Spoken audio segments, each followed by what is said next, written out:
Name that bumhole. Hi and welcome to another Married to Reselling video. My name is Simon and together with my wife Faye, we resell on eBay and Amazon. Coming up later in this video, as usual, are sales from the barn. That's stuff that we've sold on the marketplaces recently. But first, if you've watched our channel for a while and you've got to know us a little bit, I think you'll probably know that we are not ones to take what other people say as gospel. Particularly me, I really like to challenge what is said, to test, to research, to find things out for myself. And that's exactly what I've done in this latest video. And I would encourage you to watch this video with an open mind and just have a think about how it affects you and your business. Now this again is to do with GPSR, the General Product Safety Regulation. Back on December the 13th is when the regulation came into effect, and it essentially just meant that you needed to add specific information to listings that certified their compliance within the GPSR regulation requirements. Now I've watched a lot of videos from reselling YouTubers within the community that no doubt you'll have seen many of those videos as well, and it basically seems to have kind of been left as that you can kind of pretty much forget about it, that it doesn't really affect you, there's no risk to your business by not taking any action. There may be something that you need to do in the future, but for now you can ignore it. And the last video we made about it got lots of great comments, and I stated in that video that it was my understanding that it didn't affect any products that had been listed before December the 13th. And there was a couple of commenters on that video with what would seem to be a better understanding of it than me. And to be honest, they were really just trying to be helpful, but it actually kind of confused me a little bit more. What I seemed to be understanding was this doesn't relate to products listed after December the 13th, but it actually relates to products that come on the market after December the 13th. And there was some discussion about what on the market means. I'm not really going to go into that, but somebody I think seemed to be suggesting, and they quoted all the regulations from whatever websites, essentially saying that if I think it was saying that if manufacture had started, that kind of meant it was already in the EU and therefore it was already kind of subject to those regulations, I think. Or that it wasn't actually until the product was sold that it fell into the regulations. It kind of just confused me a little bit more. But I think I'm right in that they were trying to say that new products on the market after December the 13th, not relating to listings, just relating to new products on the market after December the 13th, were subject to the regulations. And eBay's response to the regulations, that is, if you have listings that are not compliant, they're going to hide those listings from the EU. And certainly eBay sellers that I watched on YouTube seem to be suggesting that they were just going to leave it alone, and if they had any non-compliant listings, eBay would hide them anyway and everything was going to be good.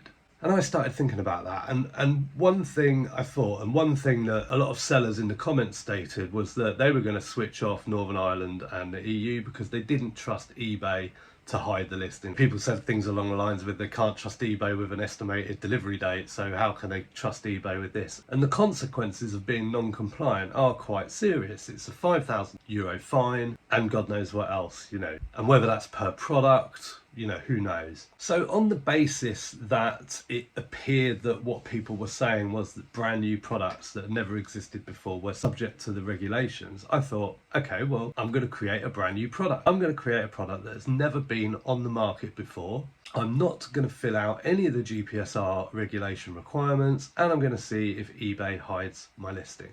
So that's exactly what I did. Because don't forget, eBay adds to business sellers' listings. I certify that all my selling activities will comply with EU laws and regulations. And they also add to all of your listings that the seller assumes all responsibility for this listing. So that to me is quite clear. Even though eBay have stated in their GPSR information that they will hide non-compliant listings, therefore you won't be at risk. Let's see what happens when you actually create a brand new product and put it on the market. Are you protected from a €5,000 fine for non-compliance? Do they hide the listings from EU buyers? So here we go. I jumped on ChatGPT and asked it to create a board game. I gave it lots of information and also gave it a dummy barcode just for the artwork for the box. And within moments it created the artwork. I needed to do some tweaks, so I gave it a few more prompts and it came up with some very curious artwork, but that'll make more sense in a little while. Popped onto Canva, made a few more little changes till I was happy with what I'd got. And it was time to create the listing on eBay.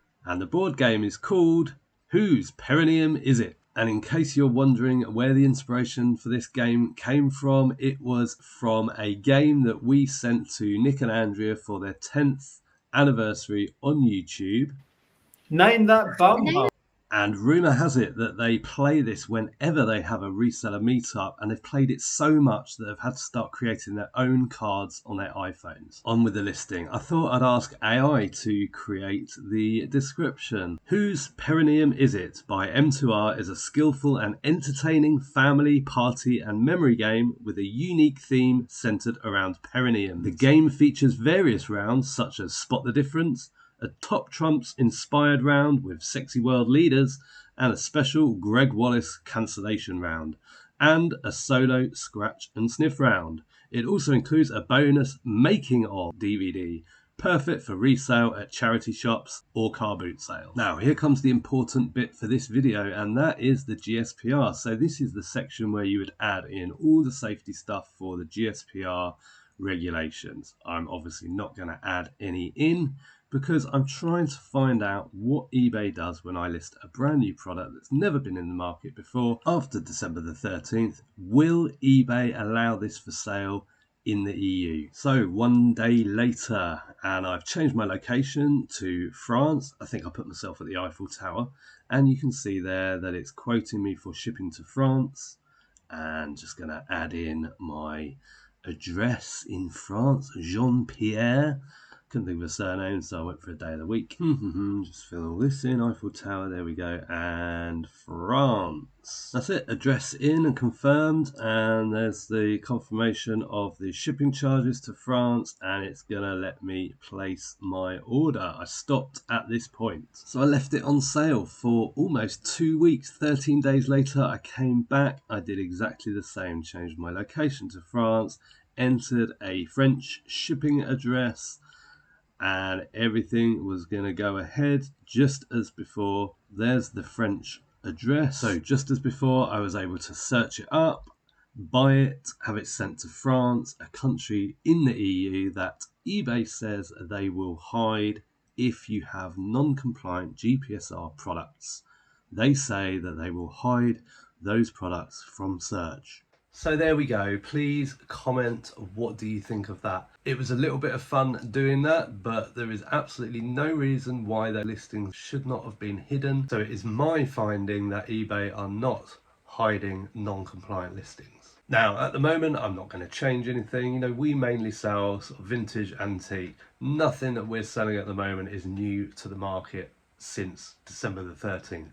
The listing that I created has been deleted, so there's no chance of anyone buying it. But we were non-compliant for a number of days and were open to a €5,000 fine, even though eBay said they would look after us. Now it's time for sales from the barn. Got this vintage Stylecraft midwinter homespun lunch plate by Jessie Tate going out. That cost 38p and sold for £8.99 plus post, and sold within a couple of days.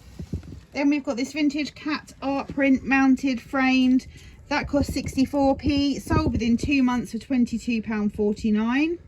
Then we've got these two vintage Hornsey Pottery Smarties egg cups. They cost 61p for the pair. They sold within 8 months for £12.99. Then we've got this bag of matches and matchbooks. These are brands, so like Caterpillar and Concord, that sort of thing. They cost £1 and they sold within a month for £22.49. There's 45 of them there. Then we've got these two cassette tapes by C.S. Lewis. One's The Magician's Nephew and one's The Voyage of the Dawn Treader. And they cost 60p for the two and sold for £12.99 plus post. And then we've got these vintage Royal Kent Golden Glory dinner plates, 4 of them. They cost 16p and took 16 months to sell for £13.39. We've got this Monopoly Here and Now, the World Edition, sold within a week for £29.99, cost £3. We've got this Disneyland Resort Paris Lovable Mug Winnie the Pooh going out. That cost 70p and has taken 7 months to sell for £6.83 plus post, which is surprising for a Disney mug, but never mind. And that is going GSP to Austria. Then we've got this pair of vintage Marks and Spencer Harvest egg cups. They cost 70p for the pair. They sold for £6.69 plus post, and they took 5.5 months to sell. Then we've got these 2 vintage shot glasses. They're red and black stripes. They cost 17p for the pair, and they sold for £12.99 plus post within a month. Then we've got these sugar tongs. They cost pence. It's been so long. We have had them for nearly 2 years. Oh, what's the ski say? Pallet, doesn't it? Yeah, February 23. Wow. So anyway, they sold for £2.67 plus post. Then we've got this lovely vintage oriental framed picture. It's embroidered of flowers and birds. That cost 64p, sold within a month for £59.99 plus post. And then we've got these vintage Martini branded Luminart glasses.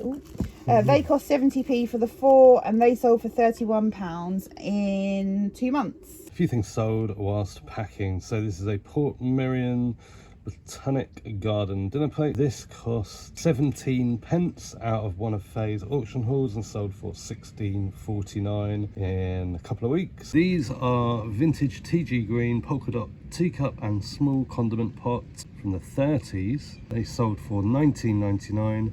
They cost 40p, again from one of Faye's recent auction unboxings, and they sold in less than, I think that day was super quick. I think they sold in like 24 hours.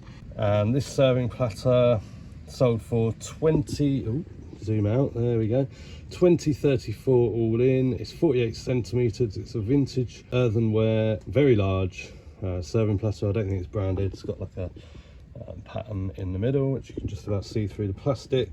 That cost £1.21. That's sold in 3 months for $20.34. This is an antique Shelley souvenir plate. It's Blackpool North Pier, and this cost 38p and sold for £12.98. And this is a Waitrose oven-proof dish, and this cost 17 pence and sold for £13.48. These are vintage Royal Doulton Old Lead spray saucers ×5, and these cost 70p and sold for £10.82 in about 4 months. And these are vintage Lavazza World Cup France 98 espresso cup and saucer ×2. They cost 38 pence and sold for £34.49, and they sold in less than a week. Hope you enjoyed this video. Please let me know what you thought about my GPSR experiment. We'll see you in the next one. Bye for now.